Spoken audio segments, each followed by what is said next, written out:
demain. Merci, bon après-midi.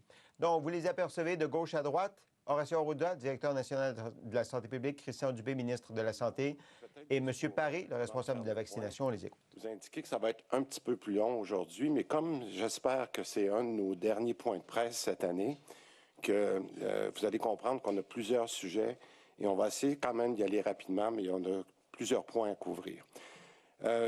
Sur la question de la situation COVID comme telle, c'est sûr qu'on regarde la plus récente hausse des cas et surtout à l'approche des fêtes. Et je veux rappeler aussi que ça fait exactement 1 an que nous avons commencé la vaccination de la COVID. On oublie ça, là, mais on faisait nos premiers CHSLD à ce temps-ci l'an dernier. Et je veux en profiter pour remercier toutes les équipes. Toutes les équipes. Oui, on pense beaucoup au réseau de santé, mais je pense beaucoup aux vaccinateurs qui ont travaillé sans relâche depuis 1 an. Puis, je tiens à les remercier. D'ailleurs, on va expliquer un petit peu plus tard avec Daniel Paré qu'on a encore besoin de vous. On y reviendra tout à l'heure. Sur la COVID comme telle, je l'ai dit, il y a eu une augmentation importante au niveau des dernières semaines. Tout le monde le voit. Les gens suivent maintenant les cas. Mais les hospitalisations ont aussi commencé à augmenter, puis vous l'avez vu aujourd'hui. C'est sûr que c'est un des éléments importants que l'on suit. Et je rappelle peut-être quelques statistiques, là. Puis vous le voyez dans le sommaire exécutif qu'on publie à tous les jours. Si vous regardez ce qu'on appelle les 28 derniers jours, c'est plus de 30 000 personnes qui ont contracté le virus dans les 30 derniers jours. De ça, il y en a 550 qui sont allés à l'hôpital et il y en a 150 de ces personnes-là qui sont allées aux soins intensifs. Les non adéquatement vaccinés là, représentent plus de 50 de ces cas et les 2 tiers de ces cas puis de ces hospitalisations-là et les 2 tiers vont aux soins intensifs. Donc, je le répète, pourquoi je parle souvent des non-vaccinés? Parce que non seulement c'est un grand nombre de cas, mais ils ne représentent maintenant que seulement 10 de la population éligible et qui représente plus que 10 des cas. Donc, et je rappelle, parce que quand on parle des lits, quand on parle des hospitalisations, je vous rappelle aussi que déjà 30 des lits qu'on appelle COVID, là, des lits qui ont été libérés pour la COVID, sont déjà utilisés. Alors, c'est pas long, comme on l'a vu dans d'autres pays où que lorsque les cas vont augmenter, ça peut aller très vite dans nos hospitalisations. Alors ainsi, considérant la fragilité de notre système hospitalier, qu'on peine déjà à maintenir là, pour nos chirurgies, minimiser les impacts sur les urgences, en raison de l'impact du personnel, je rappelle à tout le monde, je le sais que vous le savez, mais il faut vraiment minimiser l'impact sur les hospitalisations. Donc, oui, on suit la situation à tous les jours, mais j'invite les Québécois à continuer de faire preuve de prudence parce qu'on le sait que vous le faites. Mais en même temps, même une fois vacciné, on peut contracter le virus pour toutes sortes de raisons, diminution de la protection, etc. Avec le temps, des fois, on n'a pas tout à fait la bonne protection, le bon masque, le masque au bon endroit. Donc, même une fois vacciné, on peut contracter le virus. Nos statistiques le montrent.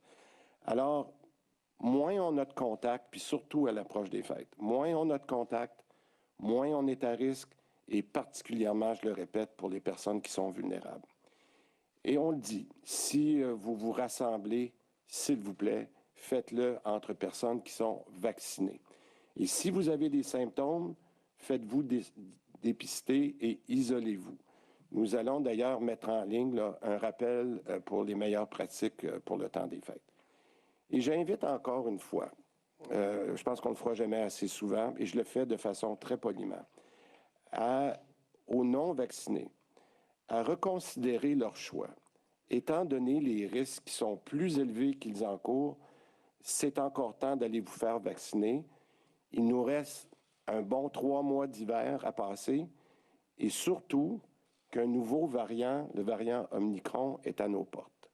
C'est ce qui m'amène à mon deuxième sujet, le variant Omicron.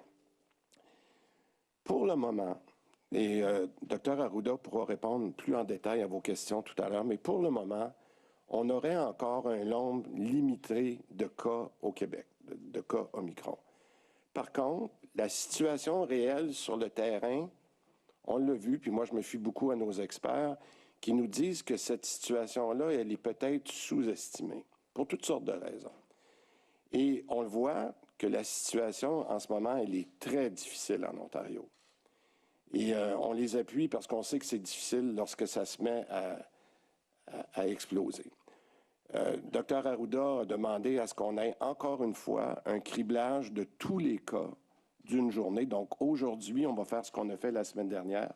On va prendre tous les cas positifs, on va les cribler pour voir si on est limité à un nombre de cas ou si déjà on voit une contagion communautaire du côté de Omicron. Et comme on a vu à plusieurs endroits, là, puis là je parle d'Ontario, mais on le voit beaucoup dans certains pays en Europe, la vitesse foudroyante à laquelle se répand ce nouveau variant-là, il faut être très prudent. On vous avait dit il y a 2 semaines que lorsqu'on aurait plus d'informations sur le variant Omicron, qu'on vous en donnerait. Alors, je vais vous donner ce qu'on sait, mais aussi ce qu'on ne sait pas. Ce qu'on sait, c'est que les experts semblent s'entendre sur le fait que le variant le variant Omicron, pardon, est beaucoup plus transmissible que le Delta. Donc, il voyage plus vite et il frappe plus souvent. Nos experts évaluent qu'il serait 2 à 3 fois plus contagieux. Mais par contre, il n'y a pas encore de certitude au niveau de la sévérité. Puis je ne rentrerai pas dans le détail, le Dr Arruda pourra vous donner plus de détails là-dessus. Et par contre, s'il est plus contagieux, je le répète, les non-vaccinés sont encore plus à risque, puisqu'ils n'ont aucune protection. Ce n'est pas justement pour le Delta, là, on parle encore d'un variant qui est encore plus transmissible. Donc, si nos non-vaccinés qui ne sont pas protégés font face à un Micron qui pourrait être avec nous dans les prochaines semaines, je le répète, l'impact sur les hospitalisations pourrait être très grand. Alors, ce qui semble faire consensus chez nos experts, c'est une chose, c'est qu'une dose de rappel augmente beaucoup la protection. Mais il faut s'attendre à ce que les cas augmentent encore plus. Je vous le dis, vous allez voir une augmentation des cas dans les prochains jours. Pour les hospitalisations, ce qu'on appelle les fourchettes de scénarios, c'est-à-dire, ça pourrait monter jusqu'à où, quels sont les minimums, les maximums. Ces fourchettes de scénarios en ce moment, parce qu'on ne connaît pas assez d'informations sur le variant, ces fourchettes-là sont très, très grandes, très larges. Puis d'ailleurs, quand on est mardi aujourd'hui, oui, jeudi matin, on a toujours les projections de l'INES là, qui sont publiées une fois par semaine. Vous verrez justement, particulièrement au niveau des hospitalisations, que dans les prochaines semaines, dépendamment des scénarios qu'on met avec Omicron, ça peut monter assez haut dans les hospitalisations, particulièrement après les fêtes. C'est ça qui semble faire consensus dans les scénarios. Quand on va mieux connaître Omicron, on pourra mieux prévoir l'impact que ça aura sur nos hospitalisations, mais en attendant, moi je veux qu'on reste en avant de la parade, puis la meilleure façon de garder le contrôle, c'est d'aller se faire vacciner. On parlera de quelques mesures tout à l'heure. Donc, notre stratégie, pour qu'on s'entende bien pour les prochaines semaines. Donc, vu la hausse des cas et du potentiel d'Omicron, on veut accélérer la vaccination de la dose de rappel, ce qu'on appelle la 3e dose. Mais pour ce faire, étant donné les limitations qu'on a dans notre réseau, ça nous prend plus de vaccinateurs. Et Daniel, tout à l'heure, va vous expliquer un peu où on est dans notre capacité de vaccination, puis où on aimerait être le plus rapidement possible. Donc, on reviendra sur la vaccination de la 3e dose tout à l'heure, mais en attendant, ce que l'équipe du Dr Arruda nous recommande, c'est 2 mesures additionnelles à titre préventif. Premièrement, on demande aux employeurs de recommencer aujourd'hui à favoriser le télétravail, et ça, je le dis là, dès maintenant, et jusqu'à nouvel ordre, pour minimiser les contacts que l'on a au travail. Et deuxièmement, la santé publique recommande l'obligation d'étendre à toutes les RPA, à toutes nos résidences pour personnes âgées, le port du masque qu'on appelle dans les aires communes.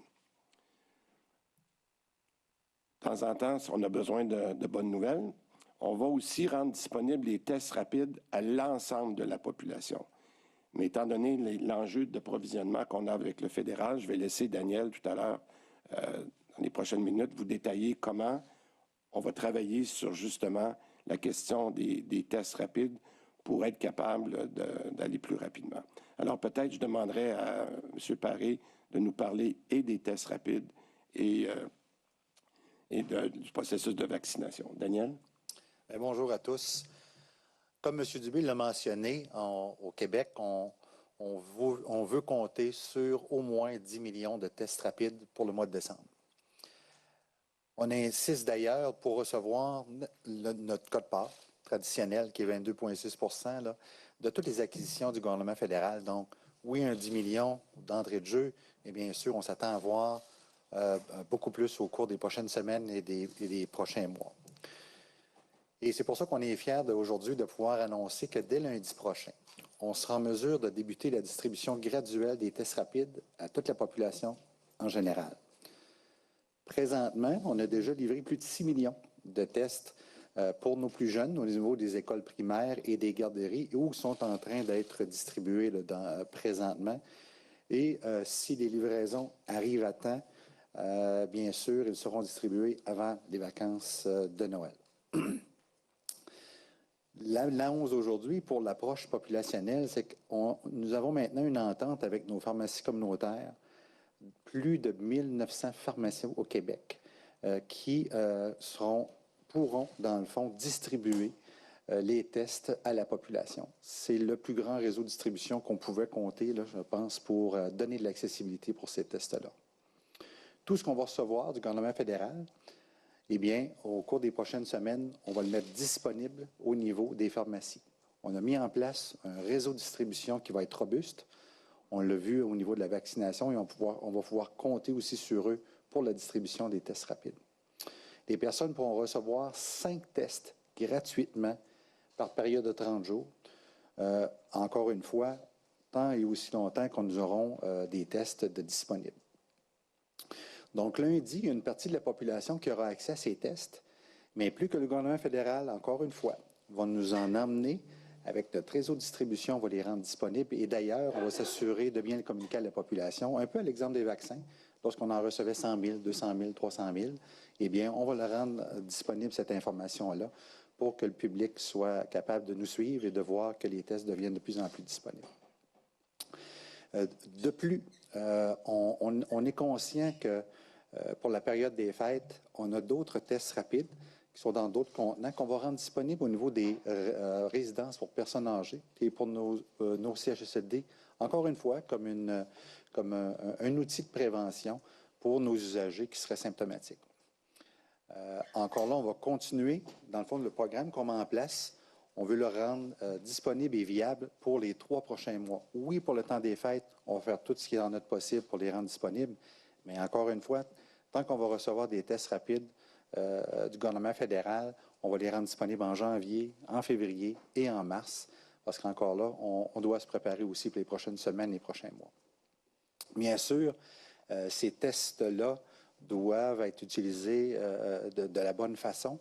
On sait qu'il faut être symptomatique pour les utiliser. C'est là que les tests sont le plus réactifs et qui nous donnent une meilleure prédictibilité là, si les gens ont la COVID-19. Encore une fois, on sait que ce n'est pas aussi précis qu'un test PCR. Si le test est positif, on va demander aux gens d'aller se présenter dans un centre de dépistage pour aller valider le résultat. Une des forces de notre réseau de distribution et notre collaboration avec les pharmaciens là, du Québec, bien sûr, nos pharmaciens pourront être disponibles s'il y a des questions par rapport aux tests et ils seront disponibles pour y répondre. Donc, c'est un ajout supplémentaire, je dirais même une qualité supplémentaire dans toute cette grande, je pense, de grand déploiement des tests rapides partout au Québec. Vaccination. M. Dubé en a parlé, bien sûr, avec je dirais, l'imminence de l'arrivée du variant Omicron. On veut intensifier notre vitesse de vaccination pour les doses de rappel. Présentement, au mois de décembre, nos groupes prioritaires sont nos travailleurs de la santé, On met une grande priorité sur nos travailleurs au cours des prochains jours, semaines, encore là en prévision là, qu'ils soient au travail et qu'ils soient bien protégés. Nos personnes de 70 ans et plus, aussi, on demande d'aller prendre des rendez-vous en décembre, en janvier. Encore là, il y a toujours des rendez-vous de disponibles. Bien sûr, au mois de janvier, on a déjà annoncé qu'on va vouloir ouvrir pour les personnes de 60 ans et plus.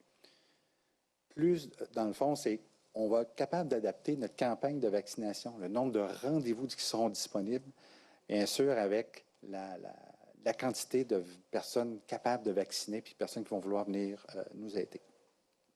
Fait s'il vous plaît, venez chercher vos doses de rappel. Les rendez-vous sur Clic Santé sont toujours disponibles. Afin d'augmenter notre capacité de vaccination au cours des prochaines semaines et des prochains mois, j'ai d'ailleurs discuté avec tous les PDG des établissements de santé et services sociaux pour justement supporter leurs directeurs de campagne afin d'avoir la capacité physique et aussi au niveau de la capacité de la main-d'œuvre pour augmenter rapidement. Et lorsqu'on aura les confirmations des gens qui vont venir nous aider, bien, les rendez-vous vont pouvoir suivre aussi. Il faut vraiment, encore là, faire cette différence-là. Il faut avoir nos gens qui viennent nous aider, comme on le fait. On a fait des petits miracles au cours du printemps, au cours de l'été. C'est comme ça qu'au Québec, on a eu la meilleure couverture vaccinale, une des meilleures couvertures vaccinales au monde. Et c'est le même appel qu'on va faire aux gens qui viennent nous supporter et nous aider, là, bien sûr, pour qu'on puisse offrir encore plus de plages de rendez-vous pour les Québécois. Et enfin, plus de gens qui vont venir nous aider, comme on a vu des gens des retraités ou des gens qui travaillent dans les autres secteurs de la société, mais qui ont les capacités, qui ont les compétences de venir vacciner. Mais plus qu'on va avoir des gens de l'externe, qu'on peut dire, du réseau, et plus on va être capable de maintenir nos services au niveau notamment des services hospitaliers, mais aussi tous nos autres services de santé et services sociaux. Notre capacité de vaccination présentement est de 300 000 vaccins par semaine. Présentement, on le sait, on vaccine nos tout petits, donc ça nous consomme encore plus de main-d'œuvre que normal, c'est voulu, parce qu'on veut donner cette accessibilité-là. Moi, je vise de doubler cette capacité-là au cours du mois de janvier pour être capable de vacciner les groupes qu'on a déjà annoncés, mais surtout, possiblement, les autres groupes de la population selon les recommandations de la santé publique. Donc, ce qu'on cherche, c'est vraiment là, près de 500 vaccinateurs qui viendraient nous aider avec ceux qui sont déjà avec nous pour augmenter cette cadence-là et faire une différence. Encore une fois, ceux qui veulent venir aider, on connaît bien le site « Je contribue ». Et encore là, le site et la manière qui a été transformée va vous diriger directement dans les régions à laquelle vous voulez travailler, vous voulez venir nous donner un coup de main. Et encore une fois, lors de ma discussion avec les PDG du réseau de la santé et services sociaux, ils m'ont assuré qu'ils vont traiter les candidatures de façon très rapide pour être capable de réagir rapidement et augmenter notre cadence et le nombre de rendez-vous disponibles. Enfin, je quitterai, c'est, s'il vous plaît, on a besoin de vous. On sait que vous êtes là. On sait que vous avez fait la différence dans notre première puis dans notre deuxième dose. On doit finir la job. On doit vraiment donner un dernier coup rapidement pour donner nos doses de rappel. Et c'est comme ça encore une fois, là, comme Québécois, là, qu'on va se mettre, un peu comme M. Dubé le mentionne, en avant de la parade. M. Dubé? Merci beaucoup, Daniel. Et pour mon dernier point, je voudrais faire le lien avec ce que Daniel vient de mentionner, entre autres pour aller chercher du personnel supplémentaire pour venir nous donner un coup de main. C'est vrai pour la vaccination, mais c'est vrai pour le reste du réseau. Et j'aimerais peut-être faire juste quelques rappels sur notre fameux programme d'attraction et de rétention du personnel. Je veux rappeler qu'on a mis en place des mesures importantes dans les dernières semaines pour effectuer vraiment un changement de culture dans le réseau. Et ça, c'est suite à des discussions que l'on a eues avec les employés. On est allé sur le terrain, on a eu des discussions avec les syndicats. Et on fait, entre autres, un virage important. Puis je pense que c'est important de le rappeler, aux employés qui sont dans le réseau, je pense notamment aux infirmières. On est en train de faire un virage sur la gestion des horaires locaux. Et ça, là, c'est vraiment quelque chose qui nous avait été demandé lors des discussions avec la convention collective et on le fait avec l'accord du personnel. je dois dire qu'on a maintenant au moins un projet de gestion d'horaire local dans chacun des établissements au Québec. Alors ça, c'est déjà une belle réaction, puis on le fait en collaboration avec le personnel. C'est très encourageant. Et plus on va faire ça, mais aussi plus on va avoir de personnel additionnel, plus on va être capable de faire, de réaliser les engagements qu'on a pris, réduction du TSO, réduction de l'absentéisme, réduction de la main-d'œuvre indépendante, c'est-à-dire des agences. Donc, maintenant, sur le programme lui-même, puis pourquoi je vous en parle avant les fêtes, c'est important. Le programme d'attraction, de rétention du personnel, oui, il y avait des enjeux sur certains points, mais on a quand même engagé l'équivalent de 2500 personnes à date. C'est pas négligeable. Il y en a 1350 qui nous viennent de l'externe, mais il y a quand même plus de 4200 personnes qui sont passées de temps partiel à temps plein, ce qui veut dire que la combinaison des employés de l'externe puis de ceux qui ont bougé au temps plein, ça fait à peu près 2500 personnes. Mais c'est pas assez, on en cherche plus de 4000. Puis si je prends les infirmières auxiliaires, en tout, c'est 5000 qu'on cherche. Donc, on est loin de notre objectif. Mais après avoir écouté le terrain, on a fait des modifications importantes dans les dernières semaines. Et il y avait un besoin de résumer tout ça. On a fait les arrêtés nécessaires dans les dernières heures. Ces documents-là sont maintenant disponibles. Et je le rappelle, c'est maintenant disponible. Puis j'aimerais que les gens y pensent pendant les vacances de Noël parce que, oui, on peut venir avec Je contribue, mais on peut aussi venir à plus long terme. Une autre bonne nouvelle, on en a besoin ces temps-ci. J'ai parlé du programme d'attraction et de rétention, ça c'est plus pour le long terme. On a ajouté un programme de bourse. Vous vous souvenez, on avait dit des bourses entre autres pour les infirmières auxiliaires et pour les candidatures pour les agents administratifs. C'est plus de 5000 candidatures qu'on a reçues pour le programme d'accélération d'infirmières auxiliaires. Vous vous souvenez, on passe d'un programme qui durait 22 mois à 14 mois. Donc, et ça continue de rentrer. Puis je dirais aux infirmières qui sont intéressées par le programme avec les bourses importantes qu'on a mis en place. Il reste encore de la place parce que c'est 5000 personnes qui ont appliqué. Il va falloir faire la sélection, mais c'est très encourageant. Du côté des agents administratifs, c'est plus de 2200 candidatures qu'on a eues. On en cherche 3000. C'est encourageant. Puis encore une fois, pour ces raisons-là, on voulait faire le point là-dessus aujourd'hui parce qu'on pense que c'est le genre de réflexion que les gens peuvent faire durant les fêtes. Donc, il n'est pas trop tard pour poser vos candidatures. Ce changement-là qu'on fait, le changement de culture qu'on a commencé à implanter, les horaires locaux, la diminution du temps SO, je pense que le plus beau cadeau que vous pourriez, c'est le temps des fêtes, on a le droit de parler de cadeaux, hein, que vous pourriez vous offrir, mais nous offrir à nous, aux Québécois, c'est de vous joindre à nous de façon permanente. Alors imaginez-vous, pensez-y quelques minutes, là, puis pensez-y pendant le temps des fêtes. Daniel vous offre de venir nous rejoindre pour Je contribue. On a besoin de vous tout de suite pour accélérer la vaccination. Mais imaginez-vous, si vous venez dans le réseau, puis vous vous mettez à aimer ça, vous pouvez transférer dans le programme à long terme. Alors là, c'est tout le monde qui serait content.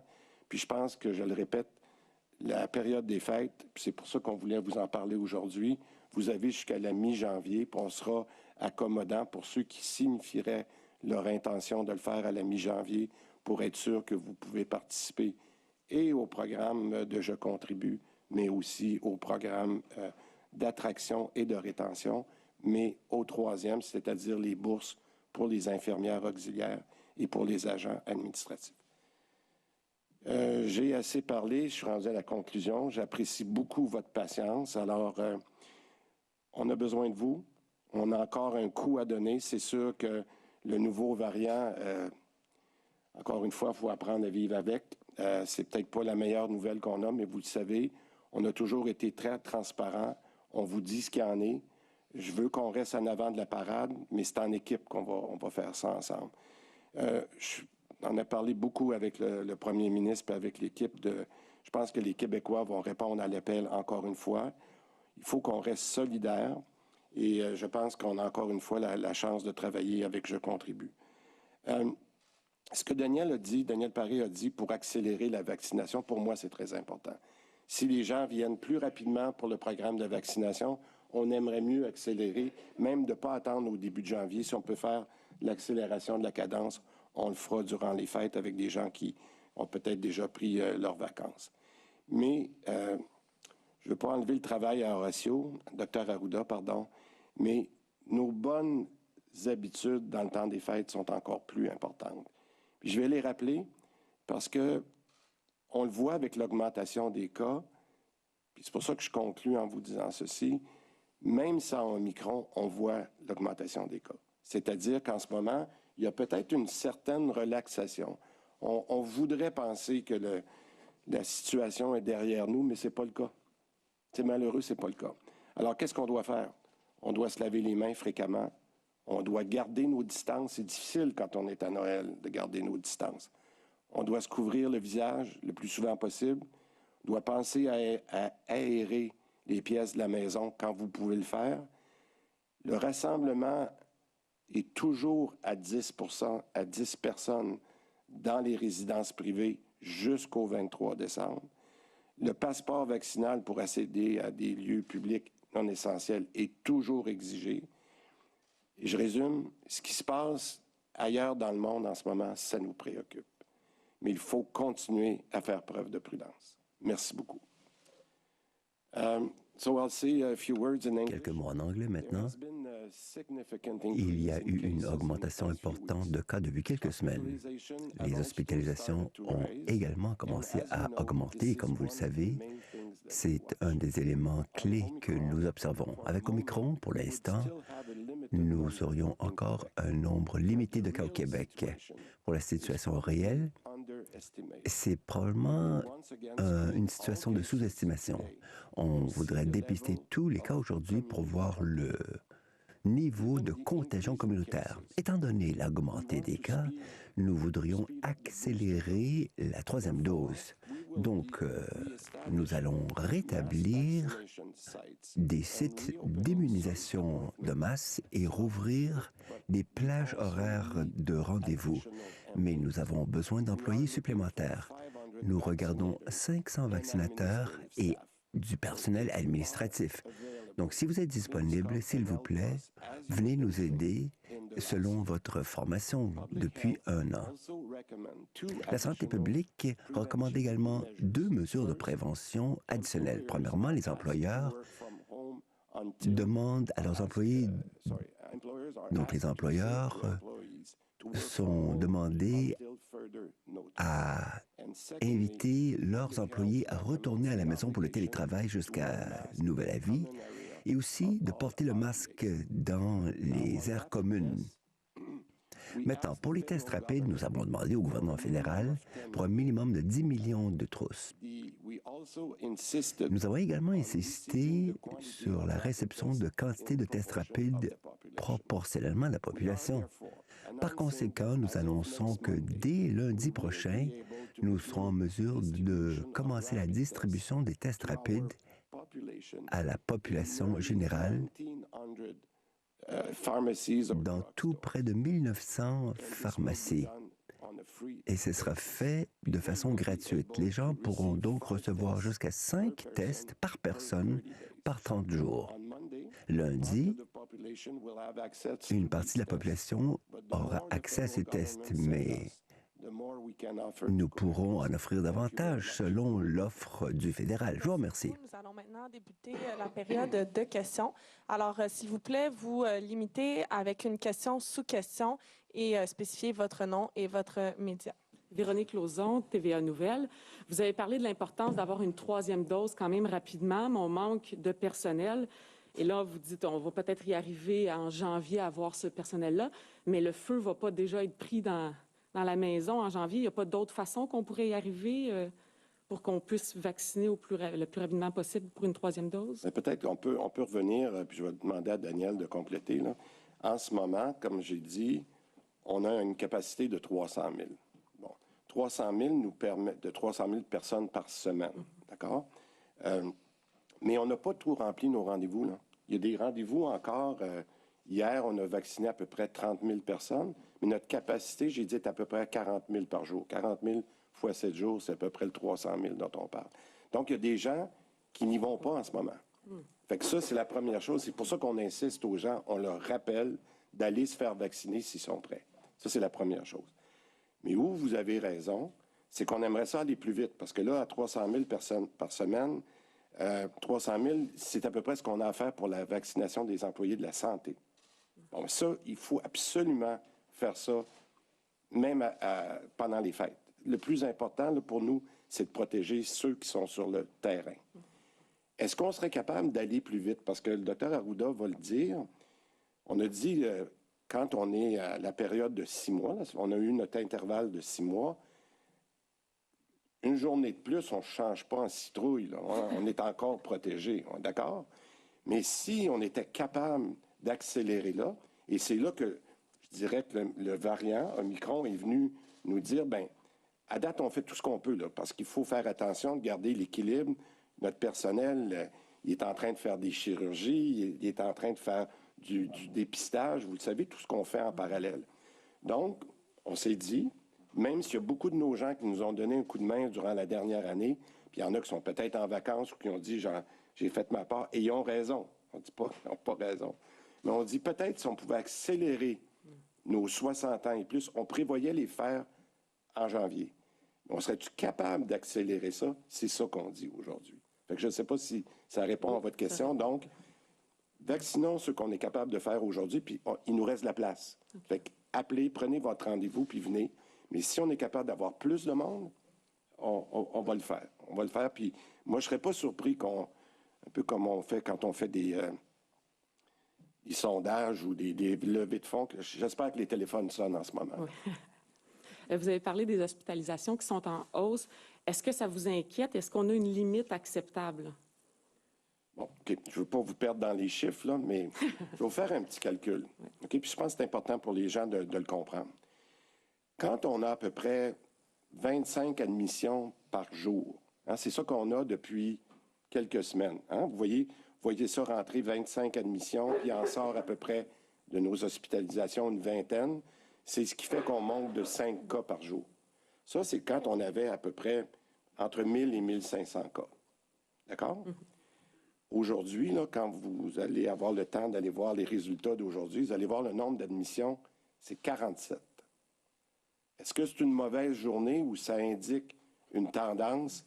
Ça nous inquiète de voir à quel point les admissions sont rendues, parce que là, on paye le prix des 2000. Là. On n'est plus dans le 12 à 1500 cas, on est plus dans le 2000. Est-ce que c'est ça qui fait que notre niveau d'admission est rendu à 45-50? Vous me suivez? Troisième point. Quand on est à une règle du pouce, là, que nos experts là, avec qui on discute, je dirais trop souvent ces temps-ci, parce qu'on se parle beaucoup tous les soirs, nos experts nous disent qu'il y a une règle du pouce que j'aimerais que tout le monde comprenne. 25 admissions par jour, multiplié par le nombre de jours qu'on reste à l'hôpital, ça veut dire qu'en ce moment, il y a 250 hospitalisations. Puis c'est drôle, ça marche. On a à peu près, avant la hausse, là, on était à peu près à 250 hospitalisations. Je ne veux pas faire peur à personne, mais 50 admissions fois 10, ça fait 500. Fait que là, ça veut dire qu'on passerait de 250 hospitalisations à 500. Ça va? Notre limite, là, en ce moment, sans faire de délestage additionnel, c'est 800 lits. C'est ce que vous voyez, le 680 quelques. Alors, en ce moment, on a de la marge, on n'en a pas beaucoup, et on a déjà un réseau fragile. On est obligé de faire du délestage dans les chirurgies, on est obligé de resserrer dans certaines urgences parce qu'il nous manquait des gens. Alors, c'est ça, l'équilibre qu'il faut garder. Donc, c'est sûr que quand je vois 40, 50 admissions par jour, ça, c'est ça qui nous inquiète le plus. Est-ce que ça va? Oui. Okay. Parfait. Merci. Prochain média. Oui, bonjour, Pascal Robida, Radio-Canada. Est-ce que vous voulez venir à Je contribue? Je sais que vous êtes très ouvert à toutes sortes de choses. Monsieur, peut-être, hein? Non, vous êtes déjà très occupé à Noël, malheureusement. Oui, je dois quitter pour Moncton, malheureusement. OK. La santé publique fédérale, M. Dubé, mentionne et recommande fortement 10 personnes maximum dans les rassemblements privés dans les maisons. On vient de vous entendre, au-delà du 23 décembre, vous ne limitez pas cette capacité-là à 10 personnes, mais plutôt à 20. Est-ce que vous ne trouvez pas que ça porte un peu à confusion pour le public? Je vais prendre... Merci pour votre question, parce que je veux revenir en précisant ce qu'on a dit antérieurement. Là. Premièrement, je veux juste vous dire qu'à travers les provinces, parce qu'on a fait un retour, un scan de ce que font les autres provinces, là, on est la province qui a maintenu le plus de mesures tout le courant de l'été, notamment des rassemblements privés dans les autres provinces étaient permis sans chiffre limite. Ce que j'ai dit l'autre fois, ça je tiens à le mentionner, c'est que c'est un virus qui se nourrit de contacts et qu'on permettait jusqu'à un maximum de 20 si les gens étaient fortement vaccinés. Mais les gens ont oublié de dire des choses que j'ai dit, notamment le fait qu'il fallait gérer son propre risque. Et que si on n'avait pas confiance que dans la salle ou dans le groupe où on est un non-vacciné, peut-être qu'on était mieux de s'abstenir. Et dans le contexte, c'était déjà le cas avec le Delta, parce que j'ai des préoccupations par rapport aux impacts. Les gens, même vaccinés, peuvent transmettre la maladie. Première affaire, les non-vaccinés. Si je sauve une vie par un vaccin chez les non-vaccinés, je vais en avoir sauvé une, ça c'est important. Deuxièmement, ceux qui ont besoin d'un rappel, 3e dose, 80 ans et plus, 70 ans et plus, allez-y comme tel, puis appliquez les mesures.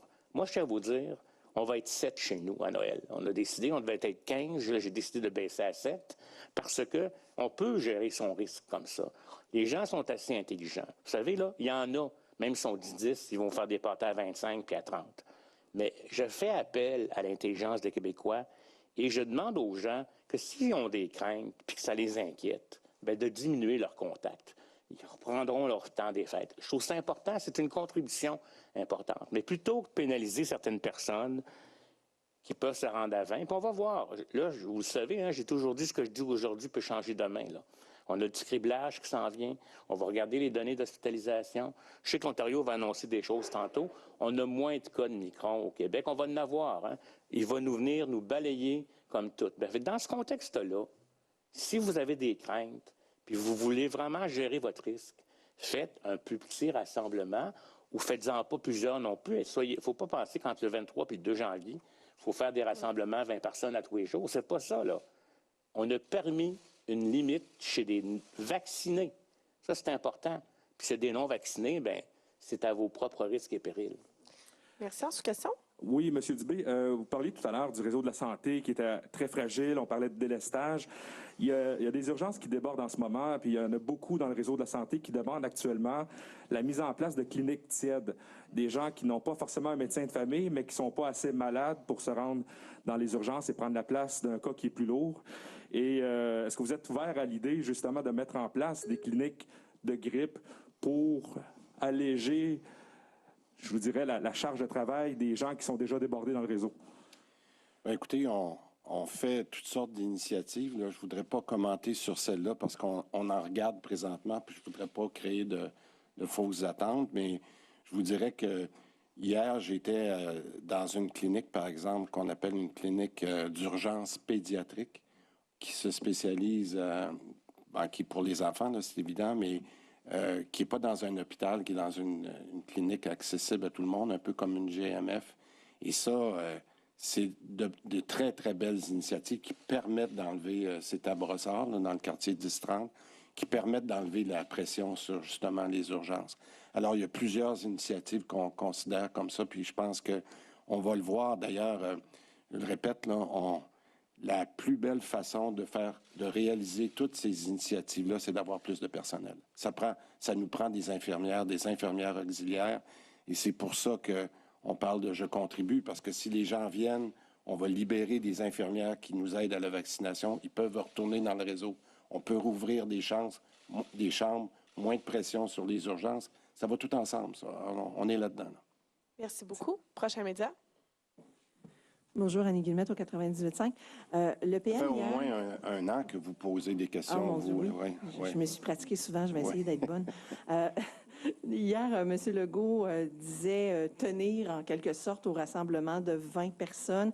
Il disait il y a beaucoup de raisons pourquoi on veut faire un vrai Noël, entre guillemets, cette année. Donc, question 2 volets là-dessus. Pourquoi? C'est quoi ces raisons-là qu'on y tient de façon si importante. Et autre chose, Dr. Arruda, vous avez abordé l'idée, demain, ça peut changer. On se donne jusqu'à quand pour changer d'idée? Le Noël, c'est dans 10 jours. Je vais commencer, mais je pense que la réponse vient vraiment du Dr. Arruda. Ce que le premier ministre dit, puis c'est très clair, c'est une limite, là. On a dit, hein, rappelez-vous, on a parlé que c'était un maximum de 20, mais la raison, puis on l'a discuté plusieurs fois, il y a aussi une question d'adhésion.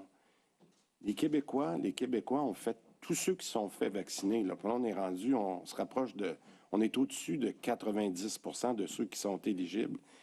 Ces Québécois-là ont quand même fait un effort, puis ceux qui ont vacciné, il fallait, rappelez-vous, on l'a dit il y a une semaine, on devait les récompenser parce qu'on a besoin de garder cette santé mentale-là. Alors, c'est exactement ce que le premier ministre a dit. Maintenant, Dr. Arruda dit d'un côté, il explique pourquoi c'est un maximum, mais je peux peut-être le laisser reprendre quelques éléments de ça. Bon, vous savez, là, il faut comprendre qu'une population, c'est pas homogène. Hein? Quand on fait des recommandations, on pense à l'effet général sur la population. Il y a des gens, quoi qu'on dise, ils vont être 40, ils vont le faire.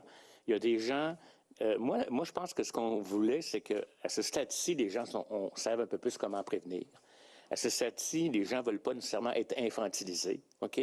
On se donne un barème parce qu'on pense qu'à 20, ça peut répondre, 15-20, ça peut répondre aux besoins de santé mentale de plusieurs familles qui ont besoin de se voir, etc. Mais en même temps, on est capable de le dire aux gens, voici les éléments de risque auxquels vous devez prendre en considération. Si il y a des contextes où 20 personnes bien vaccinées qu'on connaît, puis que les gens vont être respectueux des choses, avoir une certaine distance, faire attention quand ils approchent grand-maman, ça ne générera pas de problème. Mais il y a des 20 parties de gens qui viennent de 20 milieux différents dont on ne sait pas s'ils sont vaccinés ou pas, qui vont boire de l'alcool, puis ça va être la fête, puis bon. C'est ça un petit peu qu'il faut. Puis on essaye de donner un guide à la population. Nous, on pense qu'après avoir eu 0, après avoir eu des rassemblements à 10 dans le privé, parce qu'ailleurs, il n'y en avait pas de limite, que pour les temps des fêtes, ça peut être acceptable. Certes, il y a l'Omicron. Certes, les cas augmentent, donc ça veut dire qu'il y a de la circulation.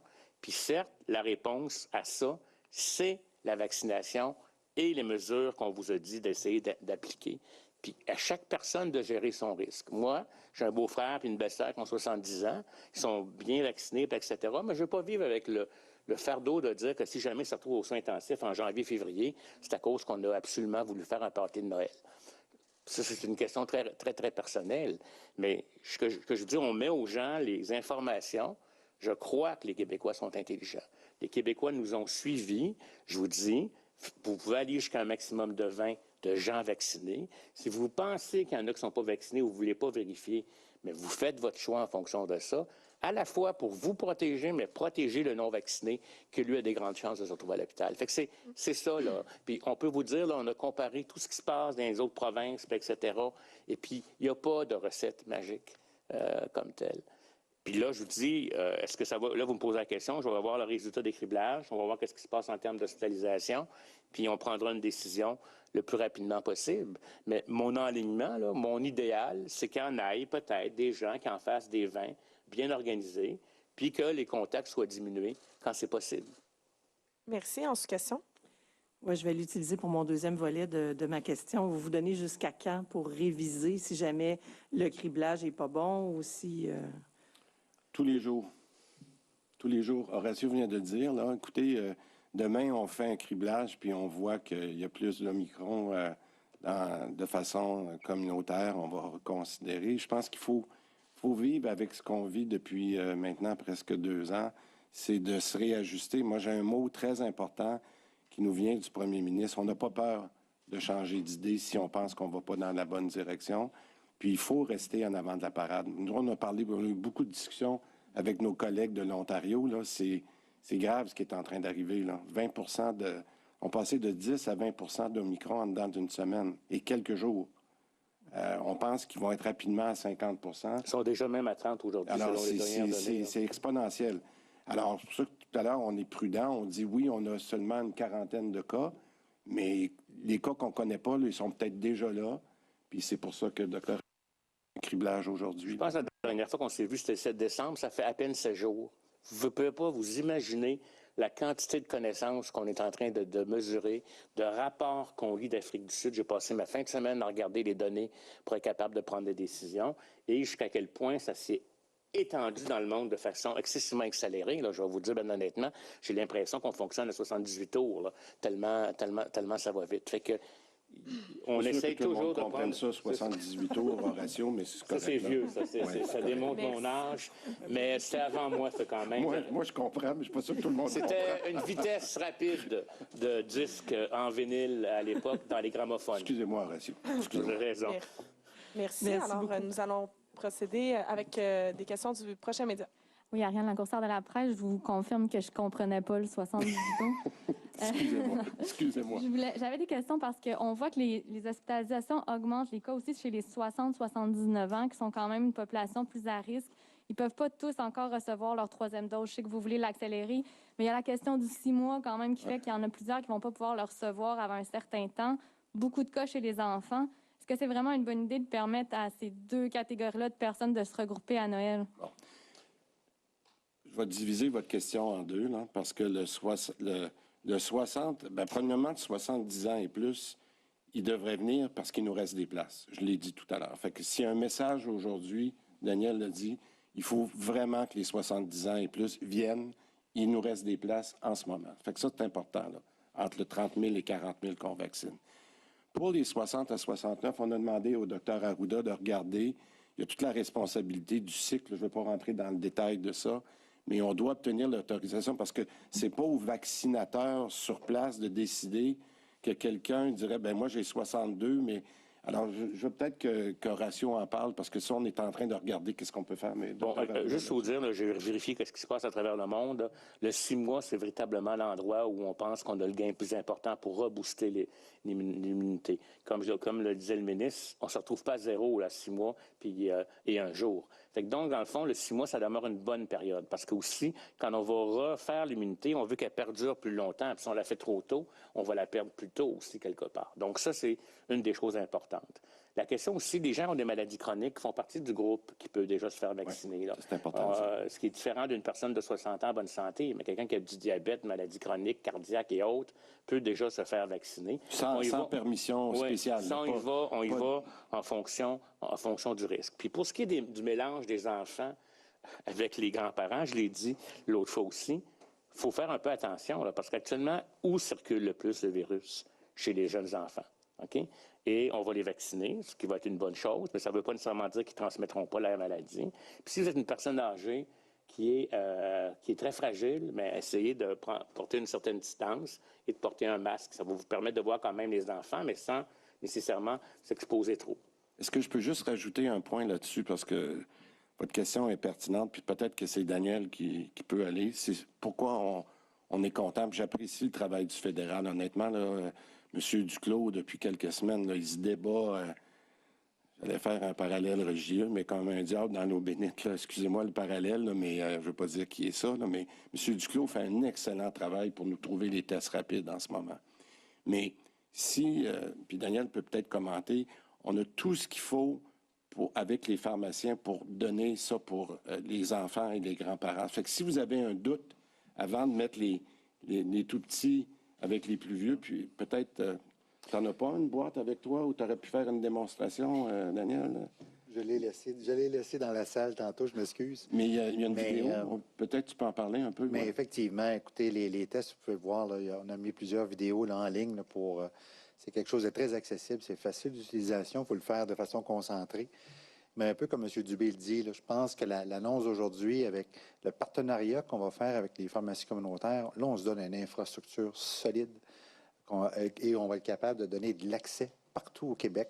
Donc, aussitôt qu'on va les recevoir avec, encore là, les partenaires, les grossistes, nos collègues des pharmacies, ça va être distribué très rapidement. Et ça, l'engagement qu'on peut faire, comme on a fait dans le cadre de la vaccination, on va le mentionner au public. Nous en recevons 500 000, on va les distribuer.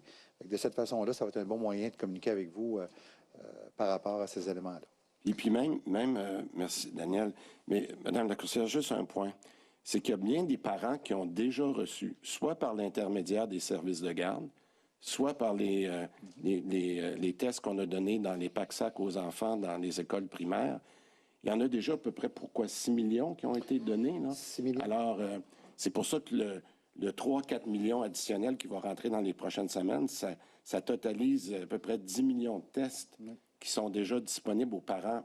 Alors, si vous avez le moindre doute, puis que vous voulez mettre en contact les tout-petits avec les grands-parents, je vais dire ça comme ça, bien, le test rapide, au moment où les enfants sont symptomatiques, c'est la meilleure façon de prendre cette protection-là additionnelle. Ça va? Et en question? Oui, on a vu hier à l'hôpital du Suroît, entre autres, une des urgences super occupées, 222 d'occupation, avec 40 personnes qui attendaient un lit aux étages, il n'y en avait pas. La période du temps des fêtes du côté des urgences, c'est déjà tout le temps problématique, année après année.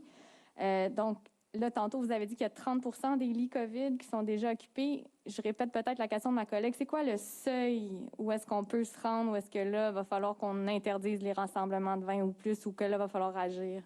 Bien, je l'ai expliqué tout à l'heure. Vous savez, dans le document qu'on publie tous les jours, là, qui est publié sur le site de Santé Québec puis sur les réseaux sociaux, là, on marque que la capacité actuelle de lits COVID, c'est 780, là, aidez-moi, là, je pense que je peux me tromper de quelques cas. Fait qu'aujourd'hui, on n'est pas loin de 300. Bon. Si on montait à 30, 40, 50 cas d'admission, bien, ce ne serait pas long qu'on serait déjà rendu à 500.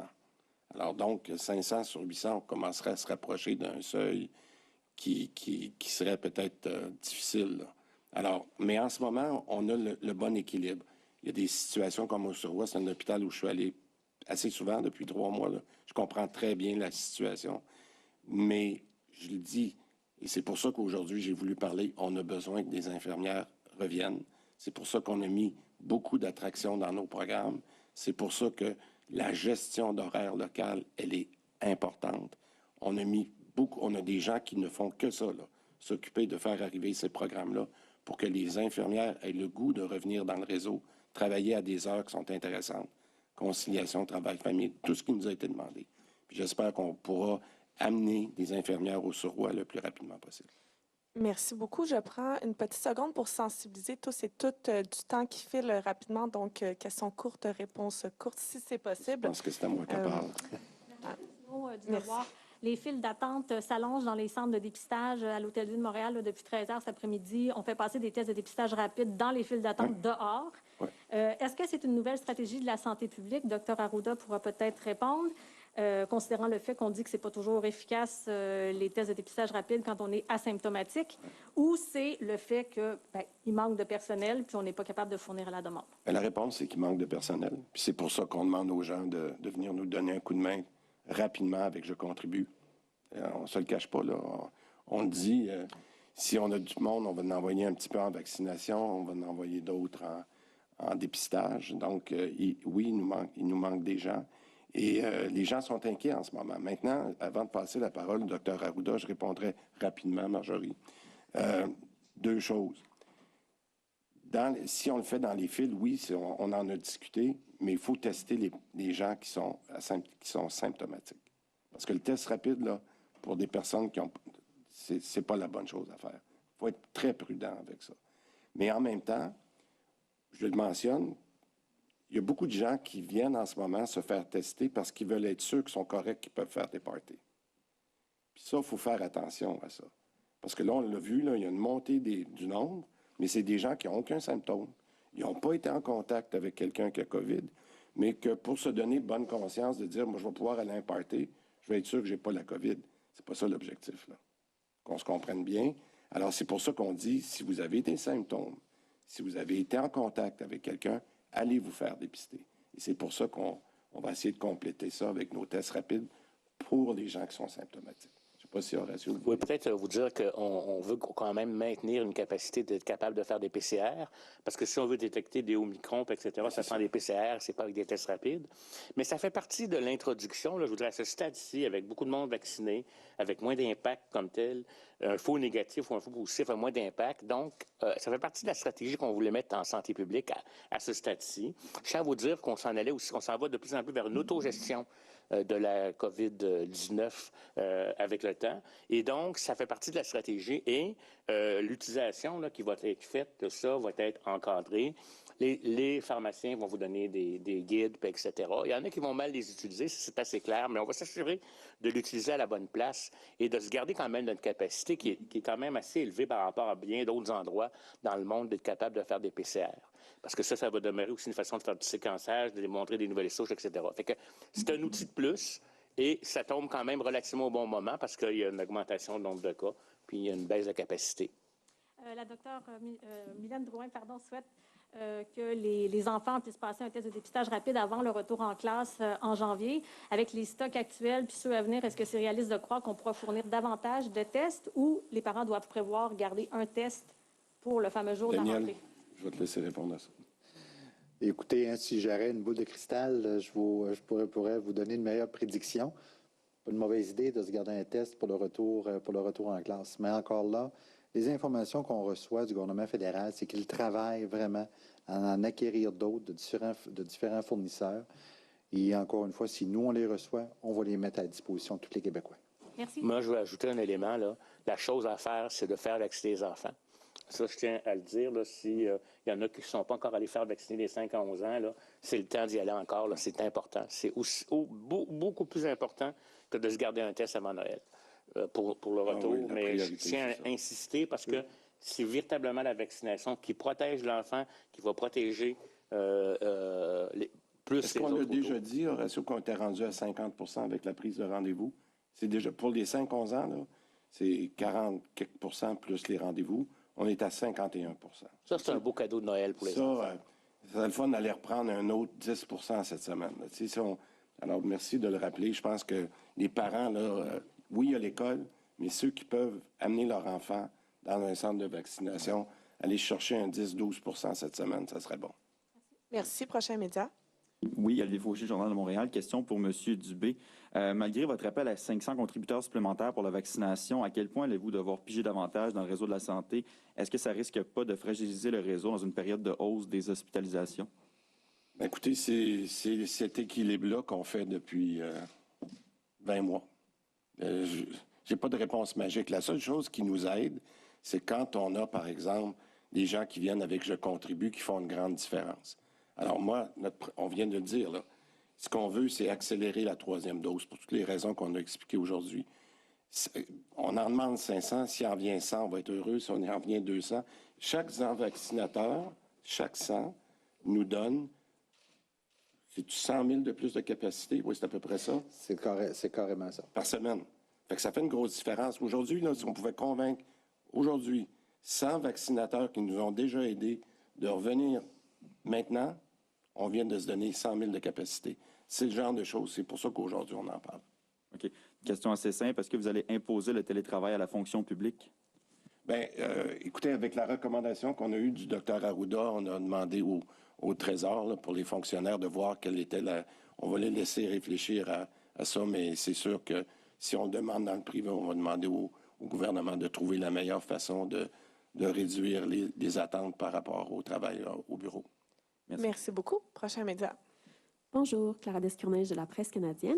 Ce que j'aimerais demander, c'est par rapport aux tests rapides, étant donné que c'est les gens qui vont devoir le faire eux-mêmes, qu'il faut avoir des symptômes et que ça pourrait créer un certain sentiment de sécurité, comment est-ce qu'on va faire pour éviter les effets pervers du fait que les gens se disent « bon, j'ai un test, c'est bon, ça dit que je suis bon ». Je pense que la meilleure façon, c'est l'information. La bonne information donnée aux gens, répétée à plusieurs endroits. Il va y avoir le site web québec.ca avec des vidéos. Il va y avoir les pharmaciens vont être formés pour l'expliquer. Hein, et puis, les gens pourront s'adresser pour avoir de l'information. C'est sûr que quand on lance quelque chose, il y a toujours des effets bénéfiques. Ici, on pense que les effets bénéfiques vont être de beaucoup par rapport aux effets pervers. Mais je pense que ça va être par l'éducation. Merci. Prochaine question. Oui, je voulais savoir, est-ce qu'on a des chiffres plus précis par rapport au taux de propagation du variant Omicron, notamment pour les personnes vaccinées et non vaccinées? Bien, ce qu'on sait sur le Omicron actuellement, c'est qu'il serait à peu près 30 % de plus transmissible, au moins 30 % de plus transmissible que le variant Delta. Donc, automatiquement, puis il aurait un RT qu'on appelle de 3,7. Comparé à 1,4. Oui, c'est ça. Donc, ça veut dire que chaque cas va infecter 3,7 personnes. On pourrait dire que chaque cas va infecter 4 personnes. Donc, il est très transmissible. La transmission à l'intérieur de la maison est très élevée comme telle. Donc, il est beaucoup plus transmissible de telle sorte que c'est ça qui fait que les taux augmentent. Et quand vous regardez les courbes d'ascension de remplacement, là, vous avez le Omicron qui est quasiment vertical, puis le Delta qui avait monté quand même rapidement comme ça. Donc, c'est véritablement et c'est pour ça qu'il est en train d'envahir et de remplacer de façon très importante la souche Delta qui était prédominante il y a à peu près un mois. Merci beaucoup. Nous allons maintenant procéder aux questions des médias anglophones. Voilà pour cette conférence de presse des autorités de la santé du Québec, le ministre Christian Dubé, le directeur national de la santé publique, Horacio Arruda notamment. Donc, plusieurs choses ont été abordées dans cette conférence de presse. Il n'y a pas de changement pour Noël. C'est peut-être quelque chose qui vous intéresse beaucoup par les temps qui courent.